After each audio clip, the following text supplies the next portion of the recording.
Hello everyone, topic start करने के पहले एक छोटा सा इंस्ट्रक्शन। एसएससी जेई के लिए बेस्ट बुक्स और टेस्ट सीरीज का लिंक मैंने डिस्क्रिप्शन में दे दिया है, प्लीज़ चेक इट। अब हम टॉपिक स्टार्ट करते हैं। फ्रेंड्स, आज के क्लास में हम बात करेंगे electromagnetic induction and Faraday law of electromagnetic induction. तो अभी तक हम बहुत सारे लॉज डिस्कस किए थे। कूलम्स लॉ हमने देखा था, लॉरेंट्ज फोर्स हमने देखा था और फोर्स भी निकाला था कंडक्टर में जब हम एक मैग्नेटिक फील्ड में प्लेस करेंगे। फ्रेंड्स, आज हम बात करेंगे इलेक्ट्रोमैग्नेटिक इंडक्शन फेनोमेना क्या होता है और Faraday law of electromagnetic induction क्या होता है। बहुत ही इंपॉर्टेंट है। अगर आप किसी इंटरव्यू के लिए जा रहे हैं तो आपसे पूछता है Faraday law of electromagnetic induction आप एक्सप्लेन करिए। तो देखिए, स्टूडेंट कई बार सिर्फ एक लॉ बता करके इसको छोड़ देते हैं, जो कि इनकम्प्लीट माना जाता है। दो लॉज होते हैं फैराडे लॉ को और दोनों ही आपको एक्सप्लेन करना है। कई बार आपसे पूछ दिया जाता है फैराडे लॉ सेकंड लॉ आप एक्सप्लेन करिए, तो बच्चे लोगों को पता ही नहीं होता है कि इसका सेकंड लॉ भी होता है। तो पहला लॉ हम देखेंगे, साथ ही साथ हम सेकंड लॉ भी डिस्कस करेंगे। तो आइए हम बात करते हैं इलेक्ट्रोमैग्नेटिक इंडक्शन फेनोमेना क्या होता है। तो जैसा कि हम देखे थे, अगर एक कंडक्टर है जो कि इलेक्ट्रिक करंट कैरी कर रहा है, if a conductor carrying current it has the ability to produce magnetic field produce कर सकता है, जैसे कि हमने इलेक्ट्रोमैग्नेटिज्म में देखा था। और इसी के आधार पे हम देखेंगे इलेक्ट्रोमैग्नेटिक इंडक्शन क्या होता है फेनोमेना। तो आइए मैं यहाँ एक्सप्लेन आपको करने जा रही हूँ इलेक्ट्रोमैग्नेटिक इंडक्शन। तो पहला आपका हेडिंग होना चाहिए इलेक्ट्रोमैग्नेटिक इंडक्शन फेनोमेना। ठीक है, इलेक्ट्रोमैग्नेटिक इंडक्शन फेनोमेना। इंडक्शन से ही आपको समझ में आता है। अगर आप ट्रांसफार्मर भी पढ़ते हैं तो वहाँ पर भी Faraday law of electromagnetic induction देखा गया था वर्किंग प्रिंसिपल में, क्योंकि वहाँ पर अगर हम ट्रांसफार्मर की बात करें तो मैग्नेटिक पूरा फील्ड वहाँ पर क्रिएट होता है, फ्लक्स क्रिएट होता है। और वो होता कैसे है? With the help of induction phenomena. Primary से सेकेंडरी में हमारा क्या होता है, एक इंडक्टर कोर रहता है और with the help of Faraday law of electromagnetic induction EMF generate होता है वहां पर। ठीक है, वहां पर क्या होता था, देखिए सेट ऑफ स्टेशनरी कंडक्टर होते थे।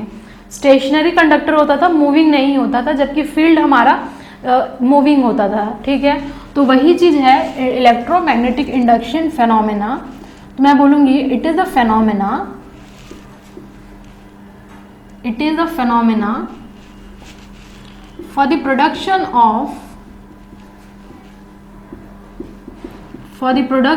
of electromotive force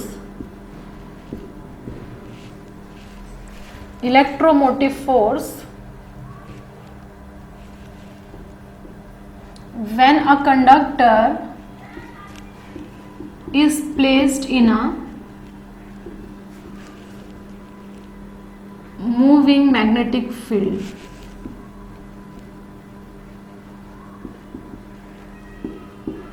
और वेरिंग मैग्नेटिक फील्ड। अभी हम बात करेंगे स्टेशनरी कंडक्टर और मूविंग कंडक्टर के बारे में भी हम बात करेंगे। तो ये एक फेनोमेना है जिसकी वजह से एक प्रोडक्शन होता है ईएमएफ का, और वो कैसे होता है, जब हम मैग्नेटिक फील्ड में रखते हैं। इस पूरे प्रोसेस को बोलते हैं इलेक्ट्रोमैग्नेटिक इंडक्शन फेनोमेना। नाम से ही समझ में आ रहा है, इलेक्ट्रो मतलब इलेक्ट्रिक करंट की सहायता से मैग्नेटिक फील्ड प्रोड्यूस होना और एक दूसरे से ये प्रॉपर्टी इंड्यूस्ड होना, induction process. This phenomena was given by this induction phenomena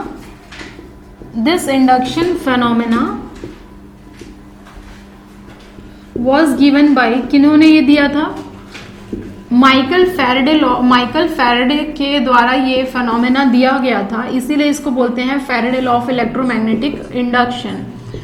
ठीक है, ये हमारा चेंजिंग मैग्नेटिक फील्ड था। जब हम एक कंडक्टर को चेंजिंग मैग्नेटिक फील्ड में रखेंगे, वहां पर एक ईएमएफ इंड्यूस्ड होगा कंडक्टर में। इसी फेनोमेना को बोलते हैं इलेक्ट्रोमैग्नेटिक इंडक्शन फेनोमेना। अब आते हैं हम Faraday law of electromagnetic induction. तो फर्स्ट आप हेडिंग डालिएगा, first law of Faraday loss of electromagnetic induction. बहुत इंपॉर्टेंट है, आपके इंटरव्यू के लिए भी बहुत इंपॉर्टेंट है और साथ ही साथ आपके समझने के लिए भी इंपॉर्टेंट है। Faraday law of electromagnetic induction. आइए हम देखते हैं इसका स्टेटमेंट क्या है। तो इसको आप देखिए दो तरीके से एक्सप्लेन कर सकते हैं। पहले मैं यहाँ स्टेटमेंट लिख देती हूँ, उसके बाद हम इसका एक्सप्लेनेशन देखेंगे। तो this law states that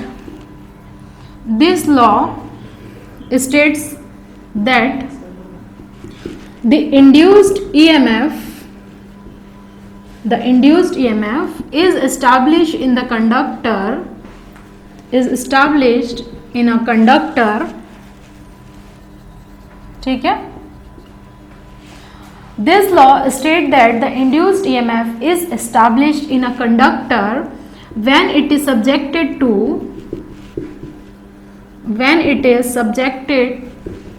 the when it is linked with the circuit, ठीक है। एक EMF इंड्यूस्ड होगा हमारे कंडक्टर में when it is linked with the circuit. तो ये हमारा होता है फर्स्ट लॉ, ठीक है। When it is linked with the मतलब when the magnetic field is linked with the circuit. क्योंकि देखिए ये हमारा क्या है, ये लॉज है, तो उसको जैसा रहता है उसको वैसे ही रिप्रेजेंट करना पड़ता है। तो इसीलिए कभी भी आपको थ्योरम बोलेगा तो आपको एज इट इज लिखना है या लॉ एज इट इज लिखना है।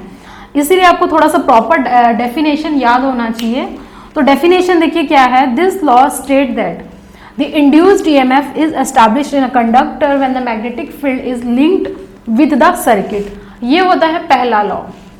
अब देखिए कभी भी अगर एक कंडक्टर को मैग्नेटिक फील्ड में रखा गया है तो वहां पर डेफिनेटली एक मैग्नेटिक EMF जनरेट होगा, EMF हमारा इंड्यूस्ड होगा। EMF यहां पर इंड्यूस्ड होगा। तो इसको मैं फैराडे फर्स्ट लॉ को और मैं कैसे डिफाइन कर सकती हूं, आप और लिख सकते हैं, और it states that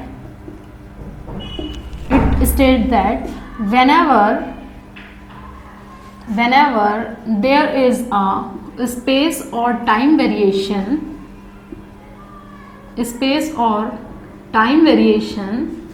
between the magnetic field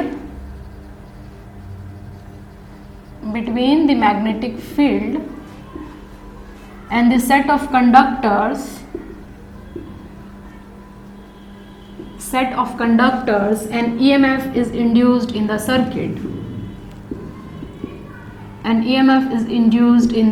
circuit, ये मेरे ख्याल से आपको ज़्यादा समझ में आ रहा होगा कि मैंने क्या लिखा हुआ है। तो देखिए कभी भी अगर एक कंडक्टर है या फिर सेट ऑफ कंडक्टर्स है, उसको मैग्नेटिक फील्ड में रखा गया है और दोनों के बीच में या तो टाइम वेरिएशन या तो स्पेस वेरिएशन है, तब वहां पर हम कहेंगे कि एक EMF इंड्यूस्ड होगा हमारे कंडक्टर में। तो ये होता है Faraday first law of electromagnetic induction.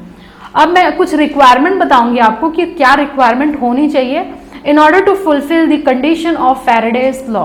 तो आप डालिए यहाँ पर basic requirement of Faraday law. आप फर्स्ट ये स्टेटमेंट डालिए, उसके बाद आप ये स्टेटमेंट लिखिए, उसके बाद आपको डालना है बेसिक रिक्वायरमेंट्स, ठीक है। Basic requirements to satisfy Faraday law of electromagnetic induction. देखिए सिर्फ यहाँ पर मैं थ्योरम नहीं बता रही हूँ, उसको एक्सप्लेन भी मैं करूँगी, क्योंकि ज़रूरी है अगर आप समझा रहे हैं किसी को तो आपको अच्छे तरीके से पूरा डिटेल में पता होना चाहिए।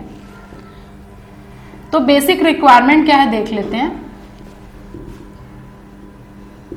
Basic requirements of Faraday's law, ये अभी मैं फर्स्ट लॉ के बारे में बात कर रही हूँ। देखिए तो पहला कंडीशन है EMF अगर इंड्यूस्ड होगा तो सबसे पहली कंडीशन तो ये फुलफिल होनी चाहिए कि वहां पर सेट ऑफ कंडक्टर मौजूद होने चाहिए। तो first there should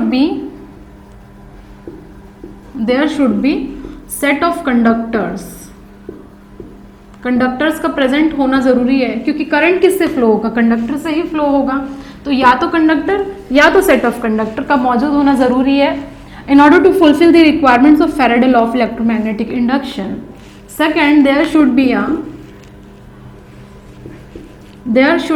a magnetic field magnetic field होना प्रेजेंट है।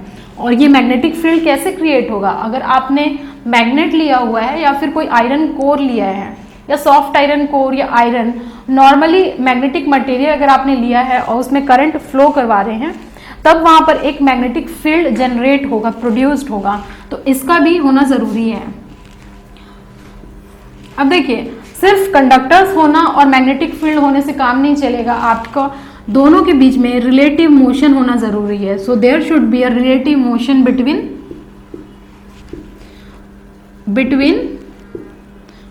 set of conductors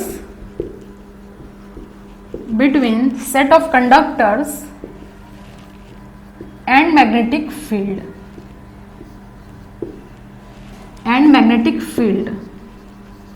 ठीक है, रिलेटिव मोशन होना चाहिए मैग्नेटिक फील्ड और सेट ऑफ कंडक्टर्स के बीच में। तो ये तीन कंडीशन अगर फुलफिल करेगा तो हम बोल सकते हैं an EMF will be induced in the conductors linking with the circuit. ठीक है, ये तीन रिक्वायरमेंट हो गए। अब देखिए,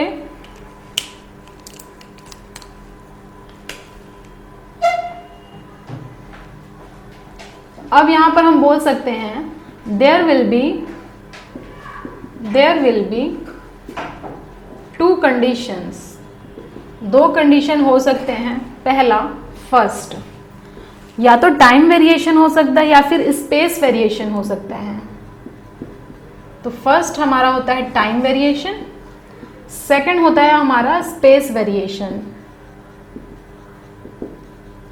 relative time variation, relative space variation, तो इसके आगे आप लगा लेंगे तो बेटर रहेगा relative term, relative space variation and relative time variation. ठीक है, ये दो कंडीशन होगी। अब हम देखते हैं, जब हमने ट्रांसफॉर्मर देखा था तो वहां पर भी हमने Faraday law of electromagnetic induction को डिस्कस किया था। वहां पर डेफिनेशन क्या था, देखिए, an EMF is induced in a set of stationary conductors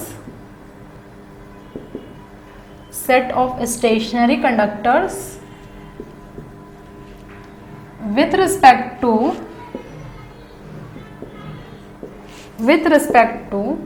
the relative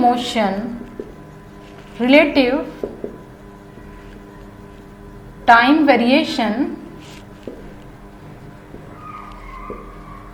between the set of stationary conductor and changing magnetic field।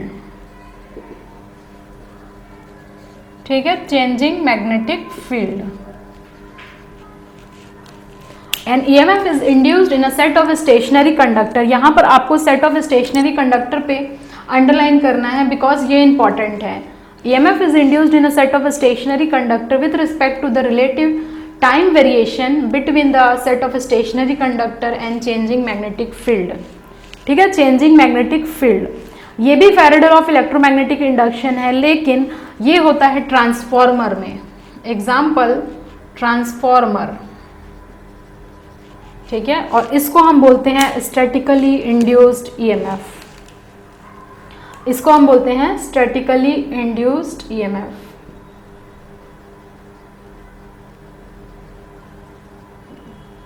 तो ये हमारा फर्स्ट टाइप हो गया, स्टैटिकली इंड्यूस्ड EMF। अगर आप मेंस के लिए लिख रहे हैं तो इसमें से क्वेश्चन आता है define the term statically induced EMF and dynamically induced EMF, या फिर दोनों में डिफरेंशिएट करने बोलता है। तो पहला हो गया हमारा स्टैटिकली इंड्यूस्ड EMF, जो कि ट्रांसफॉर्मर में होता है।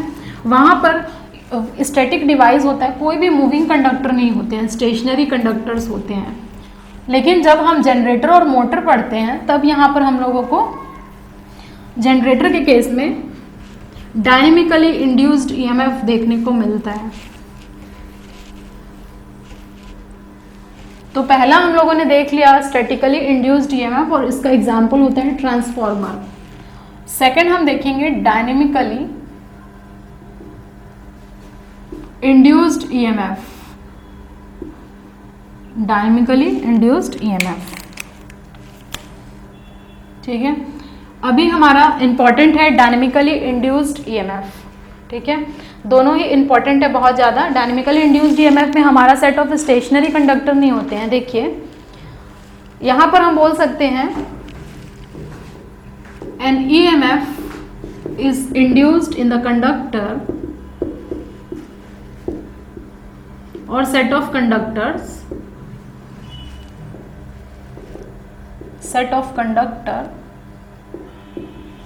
ठीक है, an EMF is induced in the conductor और set of conductors due to the relative space variation होता है यहाँ पर, ठीक है, यहाँ पर स्पेस वेरिएशन होता है बिटवीन सेट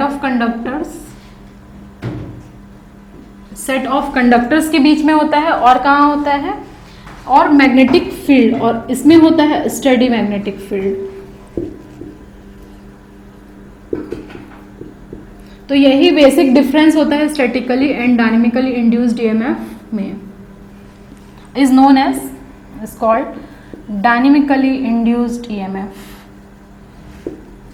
तो ये इंपॉर्टेंट है। देखिए सिर्फ आपको ये एक्सप्लेन नहीं करना है फैराडे लॉ में कि आपने बता दिया an EMF is induced in the conductors when it is placed in a magnetic field linking with the circuit. यहाँ खत्म नहीं होता है। अगर आप मेंस के लिए पढ़ रहे हैं तो आपको ये पूरा एक्सप्लेन करना पड़ेगा, या फिर पर्टिकुलर वहाँ क्वेश्चन आता है differentiate between statically induced EMF and dynamically induced EMF. वहाँ पर आपको विथ एग्जाम्पल के साथ आपको एक्सप्लेन करना है। यहाँ पर एग्जाम्पल हो जाएगा जनरेटर। तो ये होता है देखिए डायनेमिकली इंड्यूस्ड ईएमएफ। इसमें हमारा अंडरलाइन अगर आपको करना है तो आपको ये वेरिएशन बताना पड़ेगा, space variation between set of conductor and study magnetic field. Magnetic field यहाँ स्टडी होता है और सेट ऑफ कंडक्टर हमारे क्या होते हैं, मूवेबल होता है। लेकिन जब आप जनरेटर में देख रहे थे तो यहाँ सेट ऑफ स्टेशनरी कंडक्टर था एंड हमारा चेंजिंग मैग्नेटिक फील्ड था, ठीक है। तो ये हमारा हो गया dynamically induced EMF. First law of Faraday law of magnetic electromagnetic induction. अब आते हैं सेकंड पे। सेकंड, अब अगर आप लिखना चाहते हैं तो आप इसमें थ्योरी और अच्छे से लिख सकते हैं, लेकिन इतना अगर आप लिखेंगे तो सफिशिएंट होगा, कोई रिक्वायरमेंट नहीं होगी। नेक्स्ट हम आते हैं सेकंड लॉ ऑफ फैराडे और Faraday second law of electromagnetic induction, ठीक है। यहाँ पर स्टेटमेंट क्या हो जाएगा, ईएमएफ तो इंड्यूस्ड हो गया लेकिन उसका कुछ मैग्नीट्यूड होगा, तो हम बोलेंगे second law states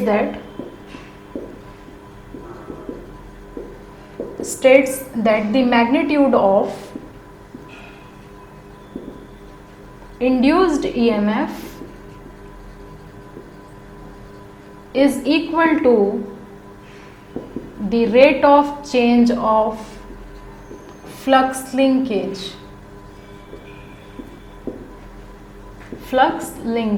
linking with the circuit,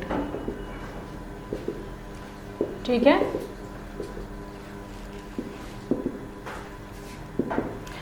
तो यहाँ पर हमारा जो ईएमएफ इंड्यूस्ड हो रहा था उसका मैग्नीट्यूड होता है is equal to the rate of change of flux linkage के रेट ऑफ चेंज ऑफ के बराबर में होगी। तो यहाँ पर अगर हमारा कोई कंडक्टर था उसमें हमारा मैग्नेटिक फील्ड जनरेट हो रहा था, ठीक है, और यहाँ पर आएगा फ्लक्स, ठीक है, फ्लक्स आएगा। इस कंडक्टर में सपोज n टर्न्स हैं, जैसे कि हम वाइंडिंग कर दिए और करंट दे दिए, मान लीजिए करंट आई, तो यहाँ पर कुछ नंबर ऑफ टर्न्स n होंगे, फ्लक्स हमारा हो जाएगा फाई। तो वही चीज बोल रहा है EMF induced is equal to the rate of change of flux d phi upon d t, ठीक है।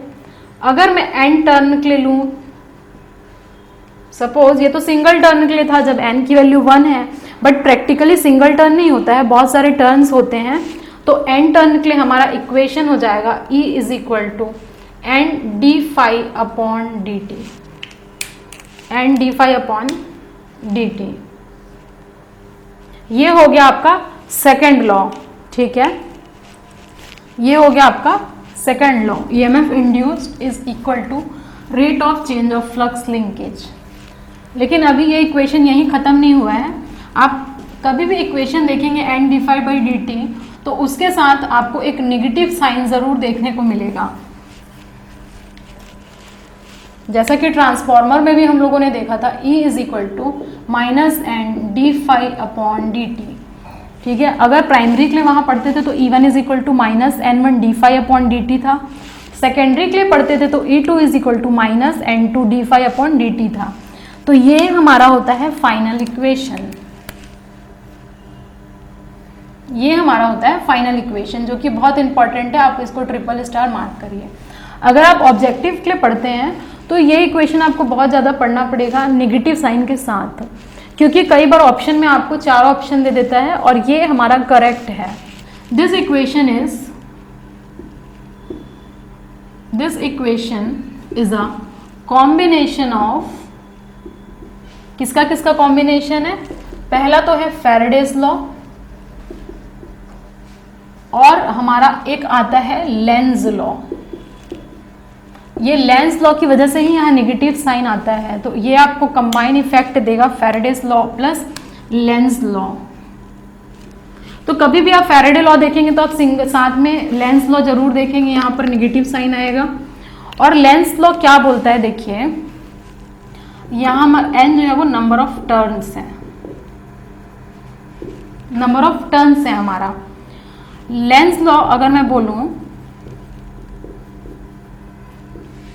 लेंज लॉ की अगर हम बात करें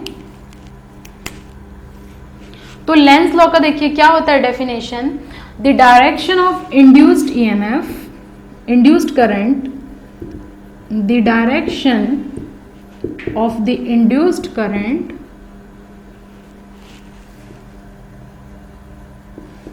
is such that,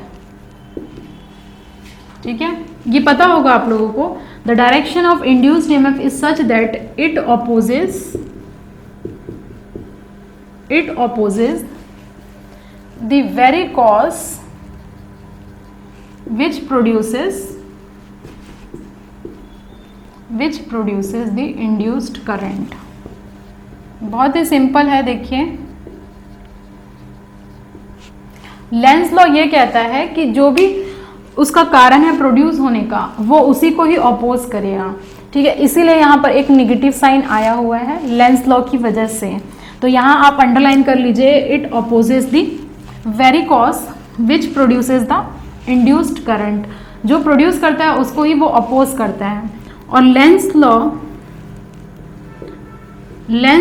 is based on law of conservation of energy, ये इंपॉर्टेंट है, इसे भी अंडरलाइन मार्क कर लीजिए। Law of conservation of energy पे ये बेस्ड होता है, तो इसको आप अंडरलाइन करके ट्रिपल स्टार मार्क करिए। अगर लेंज लॉ से आपको क्वेश्चन देखने को मिलेगा तो वो यहाँ से देखने को मिलेगा, law of conservation of energy से। उसके बाद नेगेटिव साइन पूछता है किसकी वजह से आ रहा है, तो ये सब चीज़ आपको पता होनी चाहिए, ठीक है। लेंज लॉ, तो ये पूरा हमारा होता है फैराडेज लॉ। अगर आप पढ़ रहे हैं तो आपको दोनों लॉ पता होना चाहिए। फर्स्ट लॉ हमारा क्या है, रिलेटिव स्पेस और टाइम वेरिएशन होना चाहिए between the set of conductors and magnetic field. First, उसमें उस केस में क्या होगा, an EMF is induced in the conductor. Second law हमारा बोलता है the induced EMF magnitudes is equal to rate of change of flux linkage linking with the circuit, और E is equal to होता है minus N d phi upon d t. It is a combination of Faraday's law plus Lenz law. Lenz law is based on the law of conservation of energy. तो ये पूरी चीज़ें आपको पता होनी चाहिए फैराडेज लॉ अगर आप पढ़ रहे हैं तो।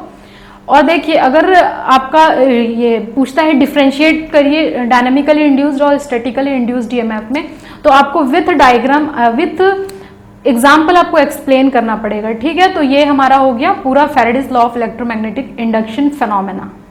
Thank you everyone for watching this video till end. If you like this video, share with your friends and subscribe this channel. Don't forget to press the bell icon button to get further updates. और अगर आप हमारे Telegram channel से जुड़ना चाहते हैं तो उसका भी लिंक मैंने डिस्क्रिप्शन और फर्स्ट कमेंट में दे दिया है, please check it. SSC JE के लिए बेस्ट बुक्स और टेस्ट सीरीज का भी लिंक मैंने डिस्क्रिप्शन में दे दिया है। Thank you very much, see you soon in the next video.